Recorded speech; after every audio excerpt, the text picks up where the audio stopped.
सभी मोहतरम हज़रात,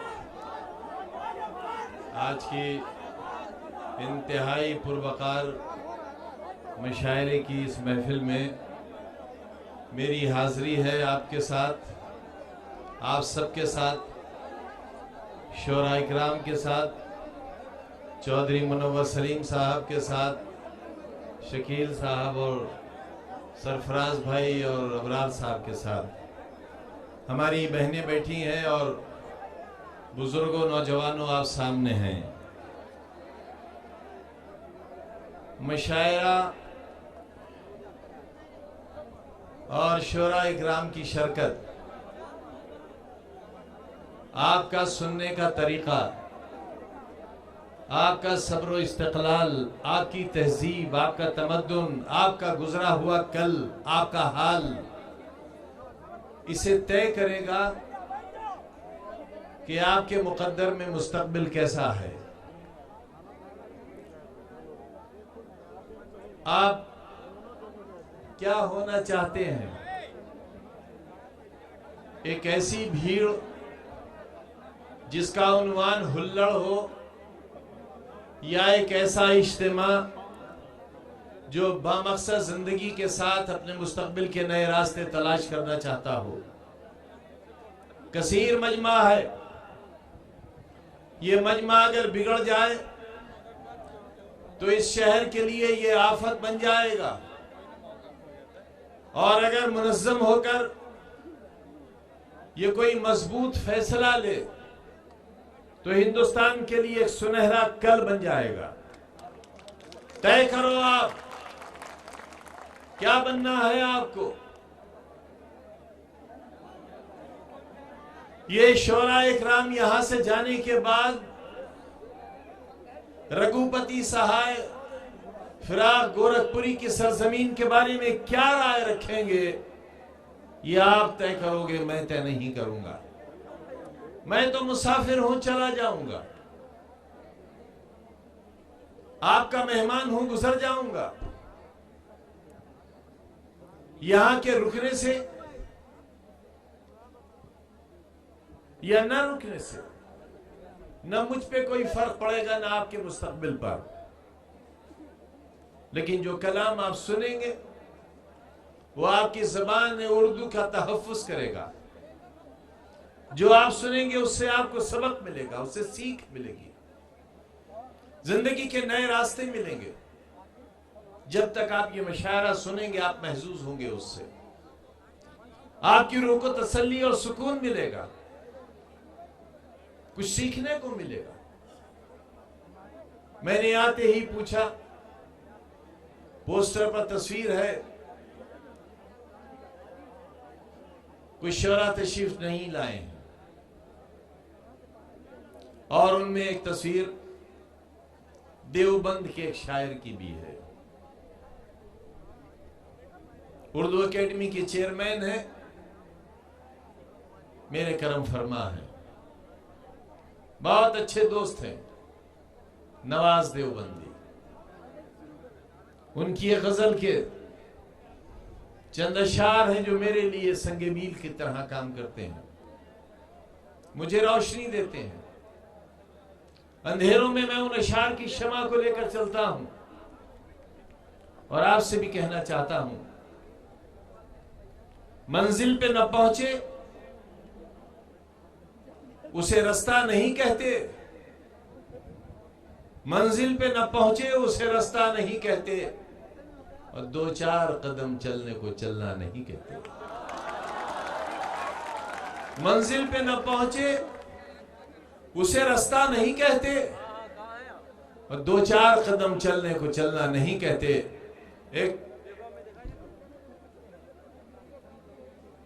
एक हम है कि गैरों को भी कह देते हैं अपना, एक हम है कि गैरों को भी कह देते हैं अपना, एक तुम हो के अपनों को भी अपना नहीं कहते।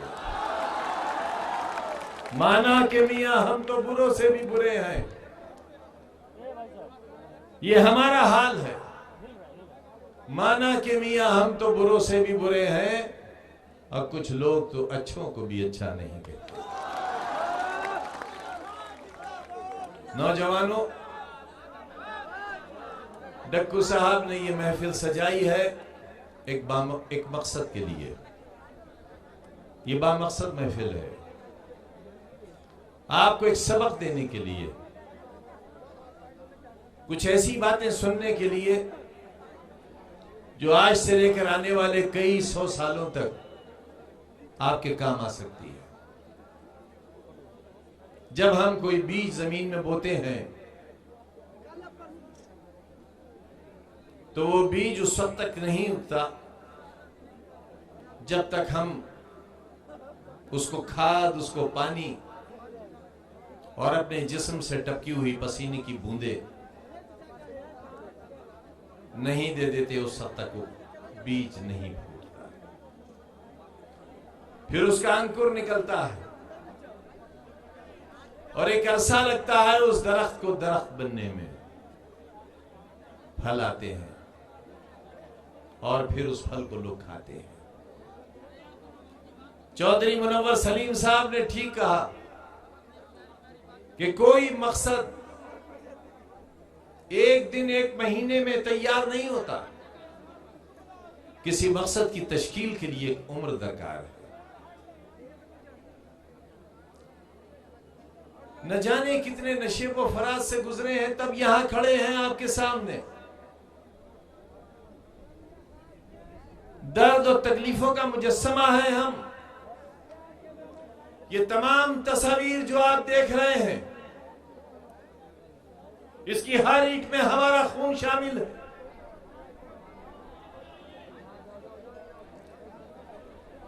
अलीगढ़ मुस्लिम यूनिवर्सिटी का जो हश्र हुआ है वो आपके सामने है। जामिया यूनिवर्सिटी का जो हश्र हुआ है वो आपके सामने है। और उससे बड़ा अलमिया यह है कि सर सैयद अहमद खां के उस ख्वाब को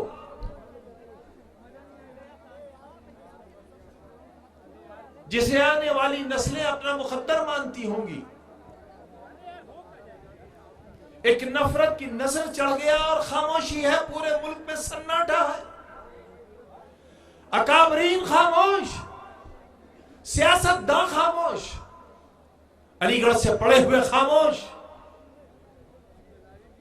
और एक ऐसा इदारा जिसने पूरे हिंदुस्तान को एक राह दिखाई हो, जहां के पढ़े हुए लोग पूरी दुनिया में लाखों की तादाद में हो,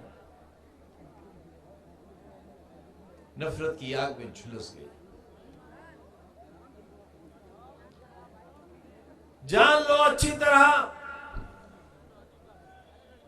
ये लिबास काम नहीं आएगा।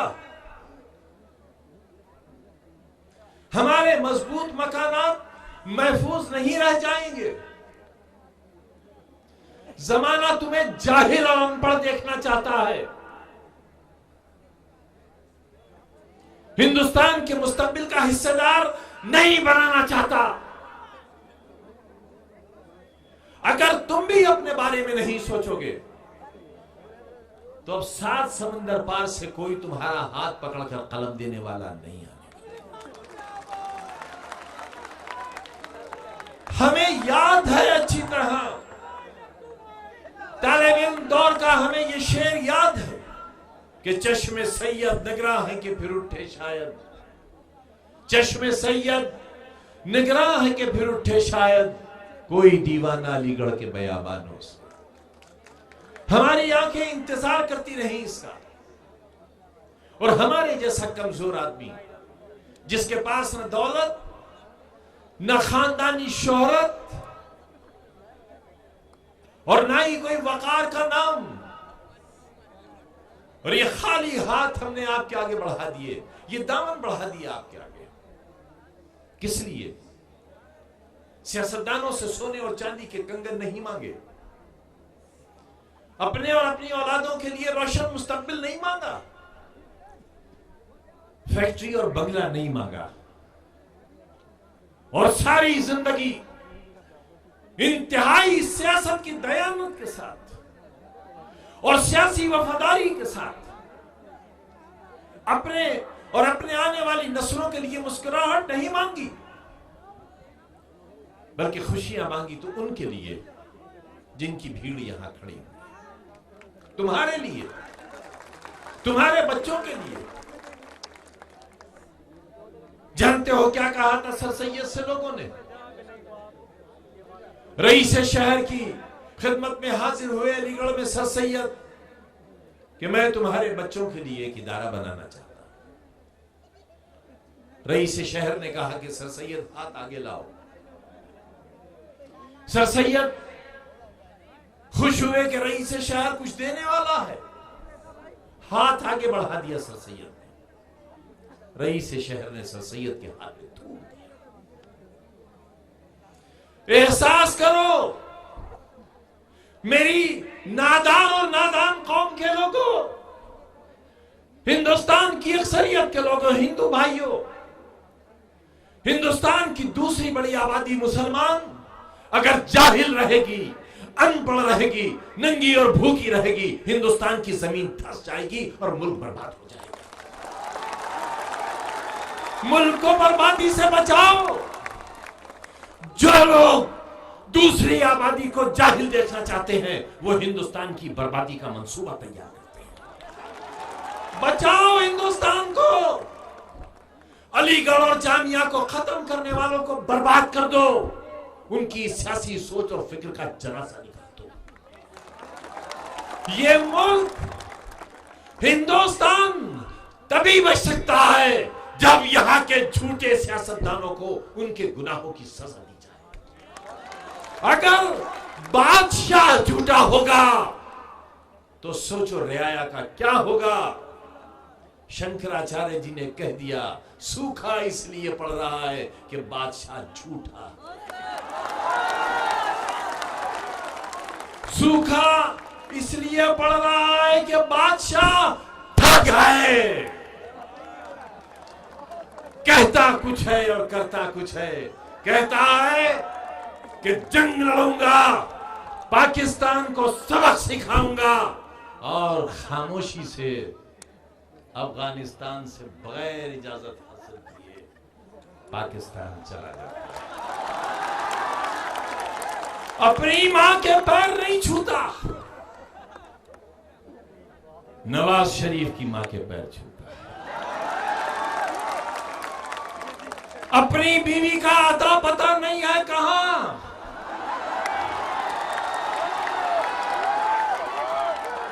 बेटियों को अधिकार दिलाने की बात करता है, झूठा है, ठग है।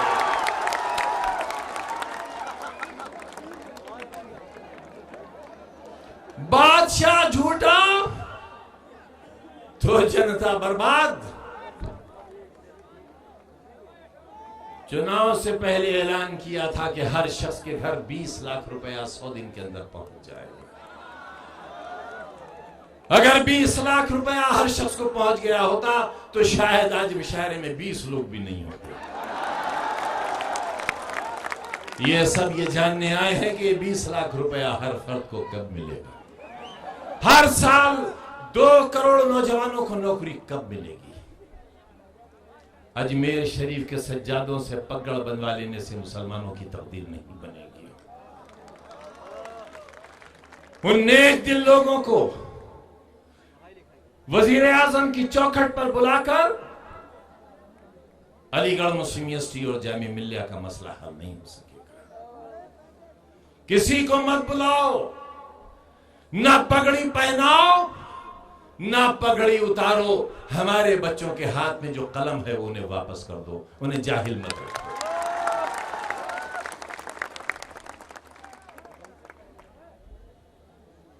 इसीलिए हमने एक ऐसे मुजाहिद आजम के नाम से, जिसने राउंड टेबल कॉन्फ्रेंस में यह कहा कि फिरंगियों, मैं हिंदुस्तान की आजादी का परवाना लेने आया हूं, और अगर आज मुझे मेरे वतन की आजादी का परवाना नहीं मिला तो मैं जिंदा वापस नहीं जाऊंगा। और ऐ मेरी कौम के लोगों सुन लो, अगर मैं मर जाऊं तो मेरी लाश गुलाम हिंदुस्तान में दफन न की जाए। मौला ने उनकी दुआ सुन ली, मौलाना का इंतकाल हो गया और 42 मुल्कों के सरबराह उनके जनाजे में शरीक हुए और हर मुल्क ने यह चाहा कि उनका जनाजा उनके मुल्क में दफन किया जाए। आज मौलाना की कब्र उनकी नेकियों के सबब, उनकी खूबियों के सबब बैतुल मक़दस में है। ऐसे नसीब वाले मौलाना का वतन वही जमीन है जहां यह खादिम पैदा हुआ है। मौलाना के बारे में, उनके भाई के बारे में, उनकी वालदा बियम्मा के बारे में, जो एक अनपढ़ खातून थी लेकिन जब खिताब किया करती थी मजमू से और तहरीक के लिए पैसा मांगती थी तो औरतें अपने कानों से बुंदे उतारती नहीं थी बल्कि नोच दिया करती थी। उनके लिए कहा था बापू ने कि अगर अली बिरादरान नहीं होते तो हिंदुस्तान आजाद नहीं हुआ होता। हम वो हैं, हम पिल्ला नहीं हैं।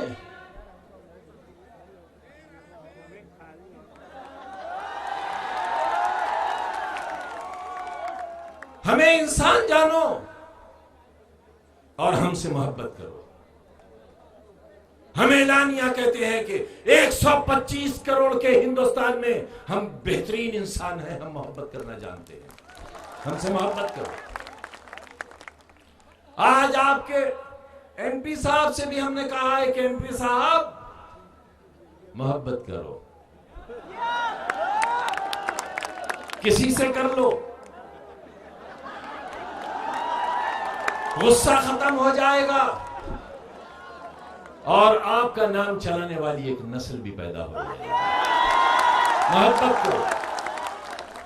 मोहब्बत कभी बेनतीजा नहीं होती। मोहब्बत कभी बेनतीजा नहीं होती। जहां मोहब्बत होती है वहीं मुस्तकबिल होता है। लेकिन शर्त है अवैध न हो, वैध हो, जायज हो, जायज हो। दोस्तों, अभी आपके बीच चौधरी मुनव्वर सलीम साहब थे।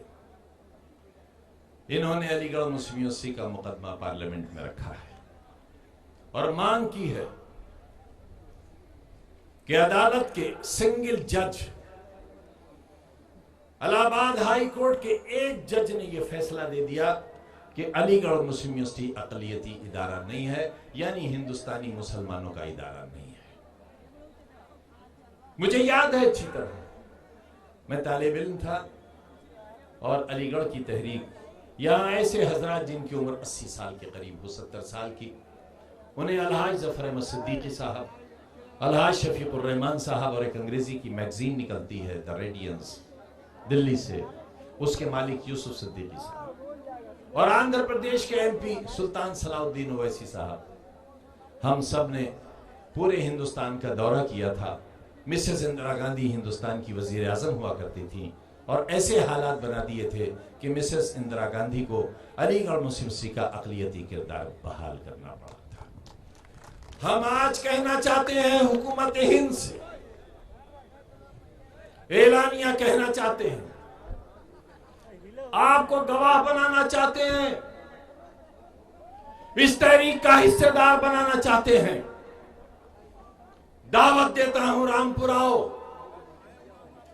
इन इमारतों को देखो और चंद बरस के अंदर अगर मेरे जैसा कमजोर आदमी एक अज़ीमुश्शान इदारा खड़ा कर सकता है तो इंशाअल्लाह मौला का करम और तुम्हारा साथ रहा तो अलीगढ़ मुस्लिम यूनिवर्सिटी का अक़लियती किरदार भी वापस लाएगा।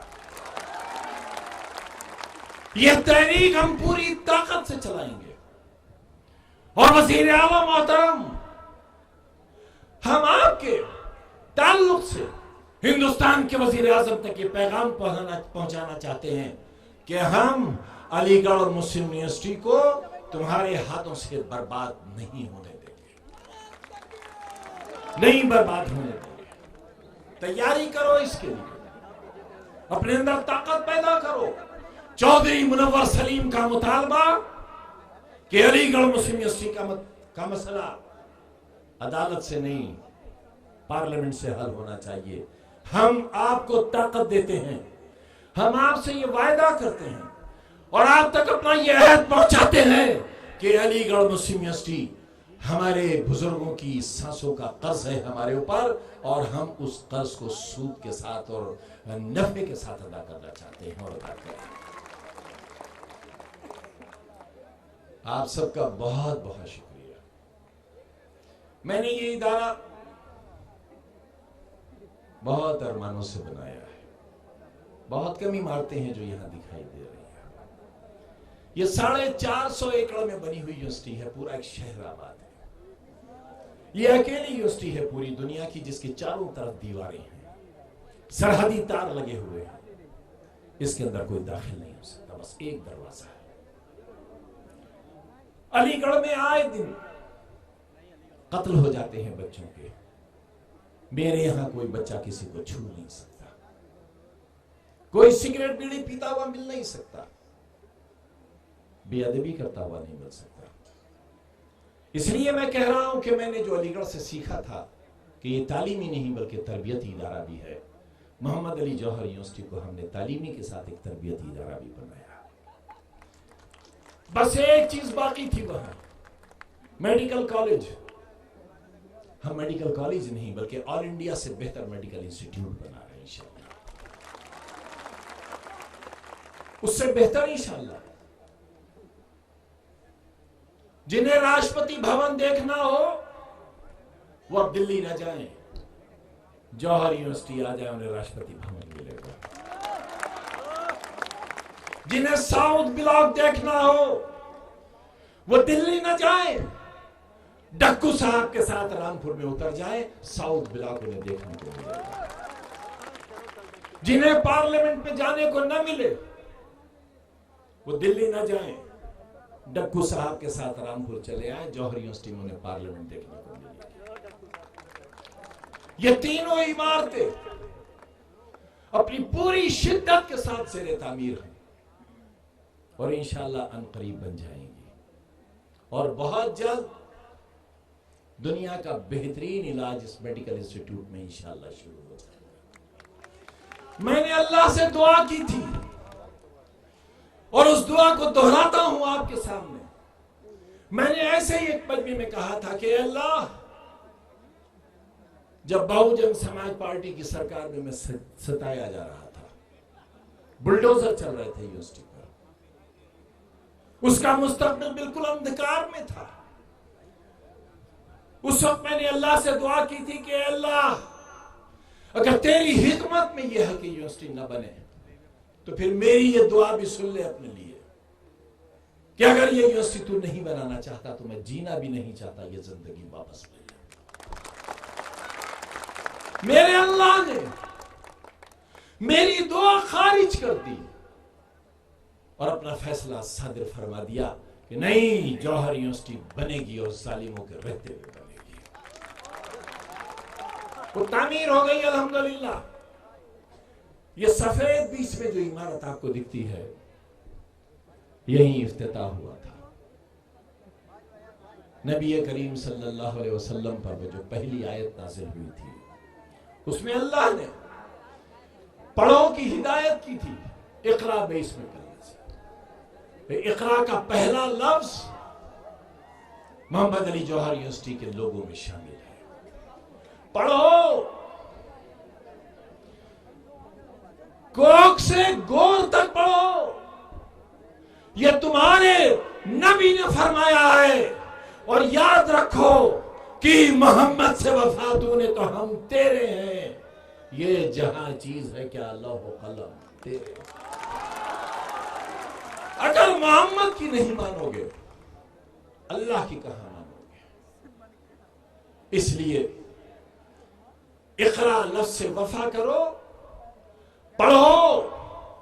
एक वक्त का खाना अगर घर में न बने तो न बने, लेकिन बेटी स्कूल जाना चाहिए, बेटा स्कूल जाना चाहिए।